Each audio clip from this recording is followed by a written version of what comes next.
Welcome to the Less Insurance Dependence Podcast. I'm your host, Lester De Alwis. This podcast is dedicated to helping dental professionals build stronger, more profitable practices with less reliance on insurance. So, today I am honored to welcome Katherine Eitel Belt, founder and CEO of LionSpeak, and the creator of the Lioness Principle. Catherine is known across the US, Canada, and the UK as dentistry's unscripted communication expert, a certified speaking professional, and the author of the upcoming book, Something's Gotta Change: Mastering Courageous Conversations to Create Clarity and Inspire Change. For 35 years, she's coached dental teams and leaders on the conversations that actually move practices forward. And today we are talking about how those conversations connect directly to a practice's freedom from insurance. So, Catherine, welcome to the show, and we are so glad to have you here. I'm so glad to be here. It's been a long time since I've been on your podcast, so I'm glad to be back. Exactly, amazing, amazing. So, Catherine, from the start, you've coached dental teams for 35 years as dentistry's unscripted communication expert. Why is leadership communication the issue dental owners need to wake up right now? Well, Lester, there are a few things that happen Hmm. naturally in almost every single practice, especially if you have the vision for reducing your insurance dependence. Hmm. One is friction. It happens naturally in practices. People have different ideas, people have different beliefs, people have different visions. If they think, well, if I owned the practice, I wouldn't do this or I'd do it differently. So it creates friction. There's also naturally occurring confusion. Rarely do all the team members see the future objectives and the steps to achieve those objectives the same way we do as owners or as managers or leaders, team Yeah. leaders. And so there often is confusion. And Mm. that all leads to underperformance, right? And disappointment. So those things happen naturally in most small businesses and in most practices. And so there's only one thing else that helps with that, and that is leadership. That is the way that those owners and managers communicate differently to alleviate the friction, erase the confusion, and lift the underperformance. So, if you're experiencing friction, confusion, and underperformance, which most of your listeners probably are to some degree, then Yeah. everything else that is going to happen, because those happen naturally, everything Hmm. else that's going to be different than that you create will be created through leadership communication. So that is why I think it is so important. And there's another reason, and that is that we're in an employment labor shortage. There's no doubt about it. Yeah. And all of the projections are that there is no end in sight for that right now.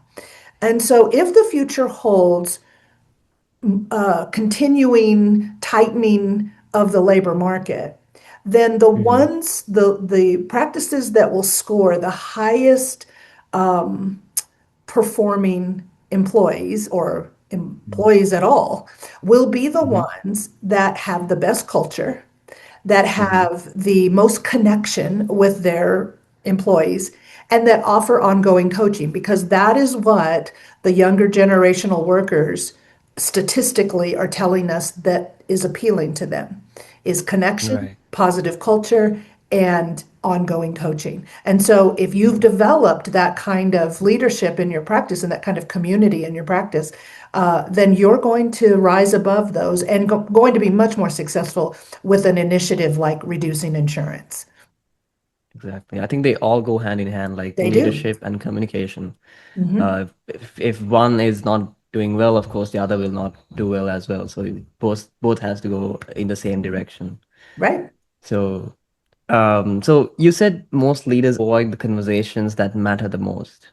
What does that avoidance really cost the practice trying to lower its insurance dependence? Well, I think it's a natural human state to avoid conversations that we fear won't go well or Mm. that will meet with resistance. We tend to Hmm. avoid those, but I contend we avoid them because in the past, we have experienced that they haven't gone, similar conversations haven't gone well. So, of course, we would naturally resist that and avoid it. I always introduce leaders to this idea of reframing conflict. Conflict, in and of itself, it can actually be a good thing. Conflict Yeah. says we have a variety of opinions and ideas, and it says that we have some new things to talk about. So, for example, there are some counselors that I follow, like marriage counselors or family counselors or personal Mm-hmm. counselors. I follow them and their work. And many of them have said a version of if your relationship, whatever that is, a personal or professional, has no conflict, you're likely not growing. It seems like you'd want no conflict, but without some level of conflict, healthy conflict, you're actually not Mm-hmm. growing because that means there's no difference of opinion, there's no new ideas, there's nothing to. So, if we could reframe, like if conflict wasn't a bad thing, and if our experience of conflict could get better by just using or learning a few new skills, then we'd have a whole different relationship with it and likely wouldn't avoid it. The cost of avoiding it is essentially misalignment. We spend at LionSpeak an Mm-hmm. enormous amount of time helping our clients to gain alignment Mm-hmm. between leaders, owners and leaders, and Mm-hmm. employees on where are we going, what are we building, what does the future look like if we're successful, and who do we need to be or become along the way. If we can get alignment on that, you can pretty much do anything you want. You can accomplish anything you want, including insurance independence and great Yeah. productivity.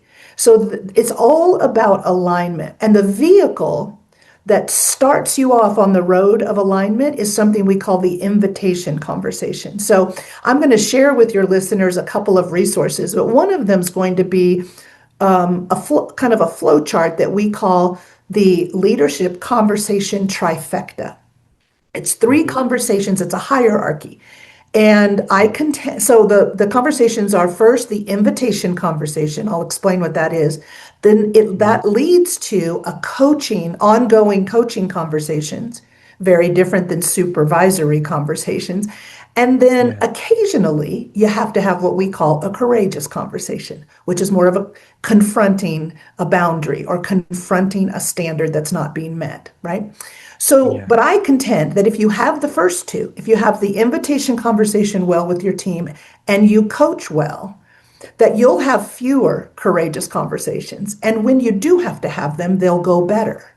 So the invitation Yeah. conversation is requires that owners clarify what they want and what they're building and what their vision is for the future. So, in your listener's case, they're probably listening to this because part of their vision is they'd like to be free from insurance involvement. They'd like to free themselves from that. But they want to do it Yeah. responsibly and successfully. So, the invitation conversation says no owner of any small business or practice should have to apologize for creating what they want or should Yeah. have to justify it. They just need to state it clearly. This is where I'm going. This is what I aspire to. This is what I dream of. Yeah. And I'm looking to create a team and Mm-hmm. build a team that aligns and is as excited about this future and helping me create this future as I am. And I respect if you listen to my vision and my future and my values and standards, and you decide that you're not in alignment. I would respect that. We all have our own individual career paths to follow. So, my job is to get clear on it as an owner and to make sure that I'm presenting it clearly so that you can make the best decision for you. But if you walk across the threshold tomorrow morning, you are essentially raising your hand and saying, I sign up for your vision. I sign up for Mm-hmm. your values. I sign up for that work.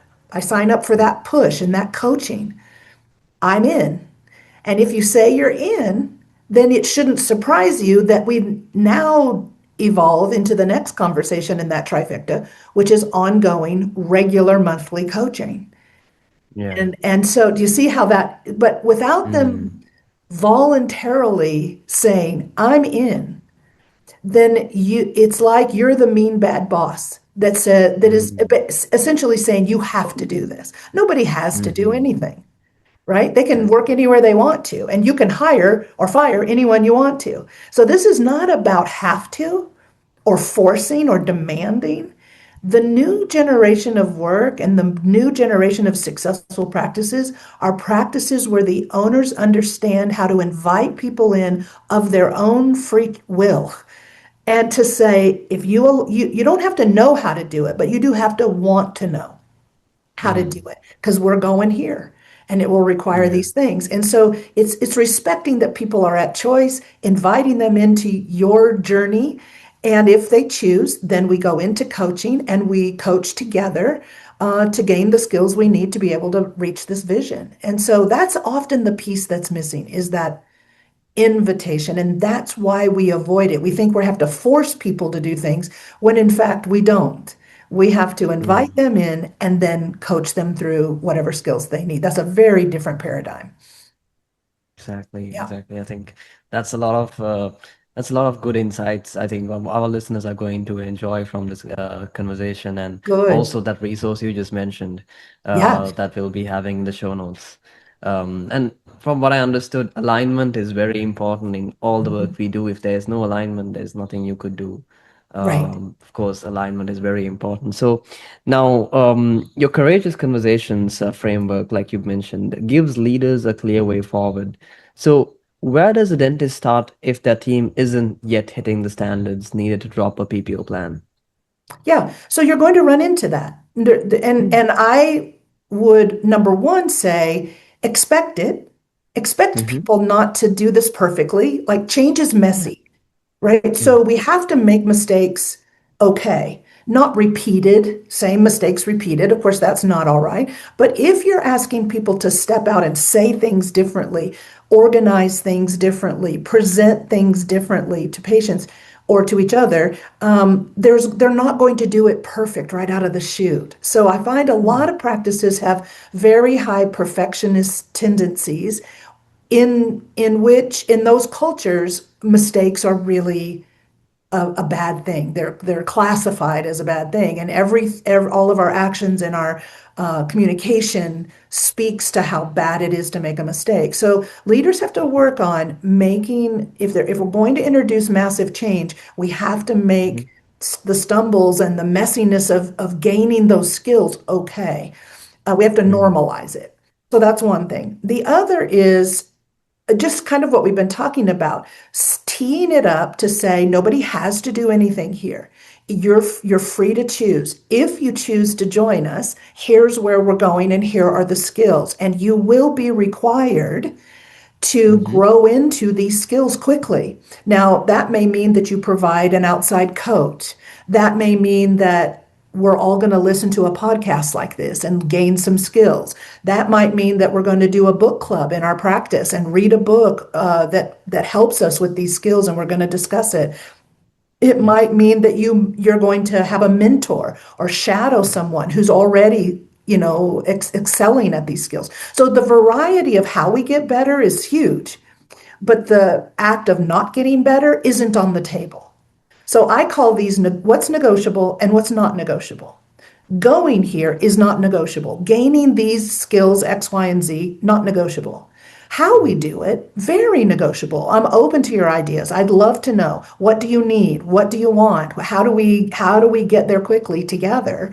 And that's a team that is in it, right? When you present it in that way. So I think that's what it is. And you have to learn at some point how to have a courageous conversation because occasionally there will be someone who said they were in, but their actions don't show that they're in. Mm-hmm. And that's when we have to have, but I'll say, Lester, right here, when we Mm-hmm. talk about a conflict or a confrontational conversation, I'm really passionate about this. Actually, LionSpeak, all of our Mm-hmm. work is based in this passion, and that is the passion of being able to say the truth, right? Here's the standard you must meet.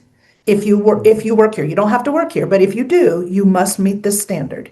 In doing it in a way that uplifts the other person at the same time and isn't and Mm, doesn't tear them down. That's why we avoid it. We think if we hold the standard and we speak the truth, mm, that we're going to somehow destroy the relationship. And I actually understand the fear that some of your listeners have right now. In this labor market, mm, I've had lots of doctors and managers and leaders say to me, Catherine, I would love to have these conversations, but I'm afraid that if I say, look, we're going insurance free, we are going to need to master these skills, and you haven't been on board about that. I'm afraid if I have that conversation with my employee, they're just going to quit. That conversation isn't going to go well, and they're going to quit. And then I'm going to be 6 months trying to replace them in this labor market. And I think that's a mm, valid concern. I think that is a real mm, fear. I would just like to suggest that that is sort of saying there's only two options: have the conversation and risk losing the employee, or don't have the conversation and experience that, tolerate that behavior, and that's a consequence too, right? There's a business mm, cost to that as well.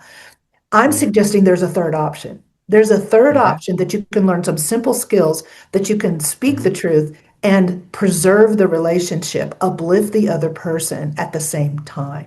And that's the skill mm. most leaders have not learned. And that's the skill we teach. Yeah, Amazing. I think that third option is more of like a hybrid approach, it is. where you can, yeah, amazing, Yeah, amazing.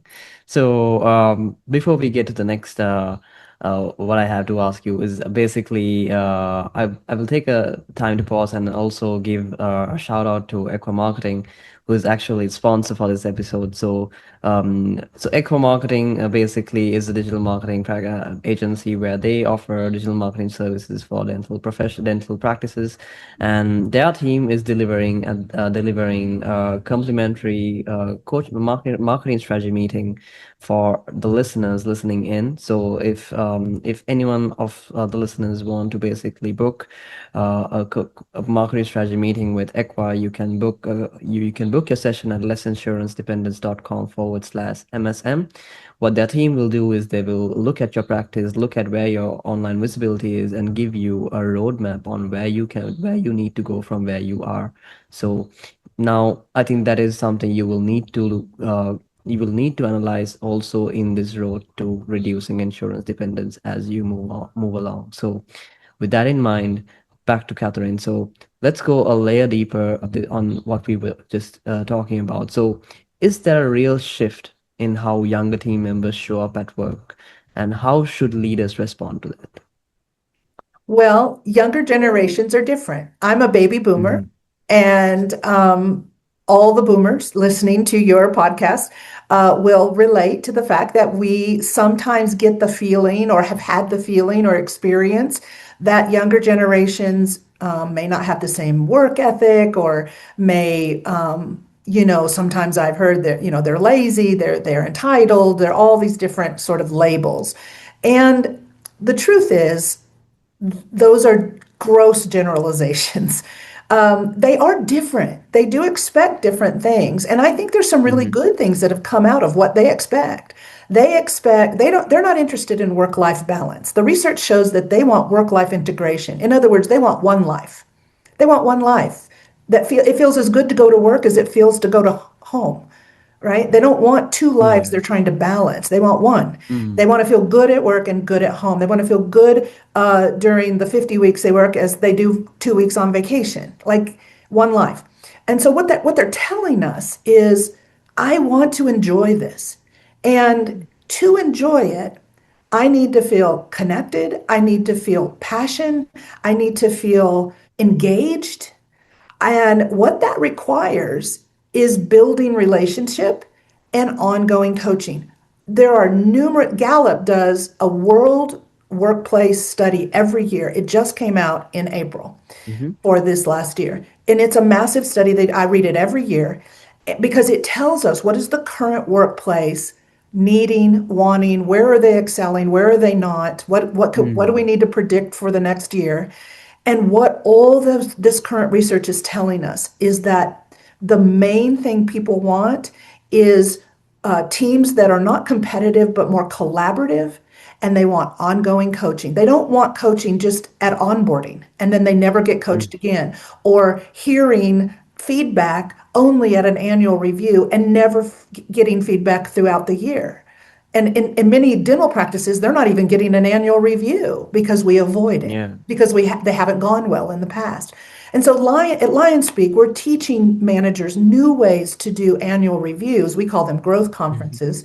And we have a very different way of approaching those. Also, we're recommending that you're having a minimum of a once a month, 15 to 20-minute coaching check in with each of the people that report to you. And Mhm. those are coaching. So coaching is different than supervising. Baby boomers, we all grew up in a supervision model that's really kind of a dead model. It came Mhm. out of the industrial age. It worked then, but it was based on the supervisor's got all the knowledge, the supervisor knows the answers. You made a mistake. You need to do it different. I'm going to write this up in your record. I've got all of the power and you have none. And so it worked on an assembly line kind of idea. But Mm. that's not where we are today. In this more informational age that we're in, supervision is scanning the environment for what's wrong and swooping in and fixing it. Coaching is scanning the same work environment with these new younger workers and noticing not necessarily what's wrong, but where is their untapped potential. Oh, Mm. there's some untapped potential. I see they could actually, they're smart enough. They should be doing this better. Here's some untapped potential. They're low energy. I think I see moments where they have a high energy and they're upbeat. I want more of that. And what that requires is coaching. So Yeah. when you have a supervisory conversation, there's a lot of sentences, periods at the end of a sentence, statements. Coaching, the bulk of coaching is questions. There's a lot of question marks at the end. You're guiding people to their answers. You're guiding people to think. I always ask my audiences, raise your hand in a minute if you want to work on a team filled with people with these characteristics. They're Mm. self-starters, they're problem solvers and critical thinkers. They're positive and optimistic generally. They are really good teammates. They don't really care if it's on their job description or not. If they see it, they're going to jump in and do it. They're good teammates. Mhm. They are accountable for Mhm. their actions, for their results, for their inevitable mistakes. They're self-confident, and they're good communicators. They're mature communicators. Who wants to work on a Yeah. team filled with people like everybody raises their hand? I raise two of my hands. That's the team I want to work on. And so I Yeah. say, if that's the team you want to work on, you will not find it. Well, Mm. occasionally, needle in a haystack, you have the interview and you go, oh my God, it's a superstar. But most people are superstars in the making, superstars waiting. And we have to, so I contend we're not likely to find that person, that superstar. We're going to build them.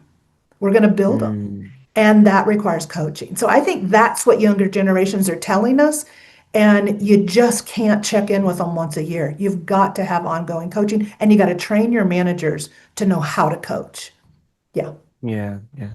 And like you said, I think coaching identifies the capabilities Yeah. of these Mhm. of your team members.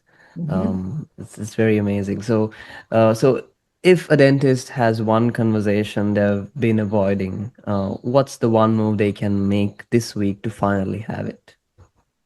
Well, if there's one conversation you've been avoiding, the one move you could make to have it this week would be, I would say, take a look at the resource. I'm gonna provide two resources. One is that trifecta I mentioned of the three conversations. The other is our Arch Courageous Conversation Framework. We use the acronym ARCH, ARCH. And Okay. I'm going to provide a support sheet that explains that framework. I would take a look at that. I would also do a little mindset work on yourself because Mm-hmm. if you go into that conversation fearful, frustrated, angry, fed up, Mm. resentful, any negative emotion, pessimistic, if you go into that conversation from a negative emotional platform, internal platform, Mm. my framework won't help you. Mm. So the first thing you have to do is shift yourself internally into confidence that regardless of how this conversation goes, you're going to be fine. They're going to be fine. Shift to the positive mindset of everyone is at choice. I'm at Mm. choice and they're at choice, and I respect their choice. They're an adult professional. My job is just to make the choices clear. That's all. And to come in with non-judgment. Non-judgment. So if you can suspend your judgment, they should have done it this way. They should do it this way. They're just being, resistant, or they're so negative. We put all this judgment on them. If you can find a way to suspend that judgment and say, what if they're just exactly the way they should be as a human being? They're perfect, just the way they are. The question Mm. is, are they a good alignment for where I'm going? And if we aren't in good alignment right now, are they interested in getting in alignment? That's really the only Right. piece of the conversation that we have to figure out. Yeah. That takes away, you're doing it wrong, you should do it better, and you're wrong and I'm right. Mm. If we can avoid, if we can get away from needing to be right and really focus on needing to be clear Mhm. with the choices and unattached to that outcome, then we'll do so much better and we will uplift the other person at the same time. I'll leave you with this. This is my favorite definition of a leader, of a great Mhm. leader. It's in two parts. The first part says, in any situation, so take this Mhm. conversation they're avoiding, in any Yeah. situation, the person who will emerge the leader will be the person who can, one, articulate the reality of the situation, meaning they can speak the truth. You're late to work more days than you should be, right? We've agreed to present financial options or treatment options to our patient in this way and use these forms and use these tools, right? We've agreed to that. You agreed to that, and you haven't been doing it. It's so the first part is the person who will emerge the leader will be the one who can articulate the reality of the situation, right? The truth. And the second part is without any judgment, without any fear, and without any blame. Think about that. Mm. Who can articulate the reality of the situation, suspend their judgment, move away from fear, and not issue blame? Matter of fact, to take the blame, to say, I feel, what I see in your actions is that I've not been clear about the choices. The way you're Mm. doing it is not on the table. What's on the table are these options, right? And I Mm. respect if you don't align with those. I 100% respect. And we can talk about what the next steps would be if you don't align with it. If you do align with it, I need you to do it. If you want to align with it but don't know how or have a roadblock around it, then I'm open to talking about how we can get you through that roadblock. Not Mm. doing it is not on the table, right? But you can Yeah. decide that you don't want to, in which case we'll talk about what the other options will be, right? That would be moving you to Yeah. another position, maybe helping you move on to another practice where you do align. Very few people take that option. Most people now are clear, me doing it my way is not on the table. Doing it this one of these ways is. And so that's how we train managers to come at this so much differently. And I love that definition because I think it is the best definition of a great communicator from a leadership position. Yeah. Exactly. It's amazing how you just said that definition. It's very eye-opening, and I think a lot of us can take it into our own lives when we do things, Sure. and basically, I mean, apply it to our day-to-day actions with our peers. Mhm. And so, Catherine, I know listeners listening to this episode are going to have a lot of questions and are going to have uh, actually wanting to have a conversation with you. And I think Sure. that is something we always welcome. This podcast is about taking action, and we want our listeners to take action. So if anyone wants to have a chat with you or even get in contact with you, what is the best way that they can reach out to you? Well, they can certainly go to our website, which is lionspeak, Mhm. lionspeak.net, Mhm. not .com, but .net. And check out what we have. That we have a virtual leadership academy that a Mhm. lot of owners, managers, and team leads come through. And we are having amazing results, training leaders to have better conversations and get the results that they want. So I'd encourage them to check that out. If you just want to check out, kind of get in relationship, and I've got a new book coming out in September. And so if you want to be on the list for that announcement, I do a Monday morning stretch. I've written that blog for almost 20 years. And every Monday morning it comes out free. So you can go to the Monday morning stretch on the website, sign up for free, and you'll get it. That's a great way. And you can shoot us an email at info@lionspeak.net, and we're happy to jump on a quick 10-15 minute call and hear what your challenges are, and then offer some solutions that LionSpeak offers for that. We have video, kind of on demand, do it yourself video programs. We have our Leadership Academy that is virtual, but it's a curriculum that we teach. And then we also we facilitate team retreats on site. They are really, we call them calibration retreats. So we're helping the owner calibrate the team with their vision, their values, and their standards. And those are amazing team retreats, and we do facilitate those. So those are essentially what we offer, and we'd love to help anyone. And then I will send for your show notes a QR code and link so that your listeners can download for free my gift to them, this ARCH framework, a support sheet, and also the conversation trifecta flowchart. Happy to share those. Amazing, amazing, amazing. Mhm. So those resources, everything what Catherine mentioned will be in our show notes as well. So Catherine, thank you so much for spending your time with us. You're so welcome. My pleasure. So the biggest takeaway for me is that the path to a less insurance dependent practice doesn't start with a fee schedule. It starts with a leader who is willing to have the conversations they have been avoiding. And if you're ready to start having those conversations and ready to take action on what we covered, you can schedule a complimentary practice growth audit with Ekwa Marketing at lessinsurancependence.com/MSM. And if you're looking for mentorship, just like we were talking before, mentorship or coaching, which basically helps you grow your practice to the next level, you can always book a complimentary coaching strategy meeting with Gary Takas at lessinsurancependence.com/CSM. Now, building a practice that's strong enough to stand on its own takes courage. And that courage, the courage to lead, to speak up, and to hold the standard is what is important. So the dentists who do that work, build a practice that gives them freedom, not more pressure, is where what we see the most successful practices are. So thank you for listening to the Less Insurance Dependence podcast. I am Lester De Alwis, and I'm looking forward to seeing you on the next episode.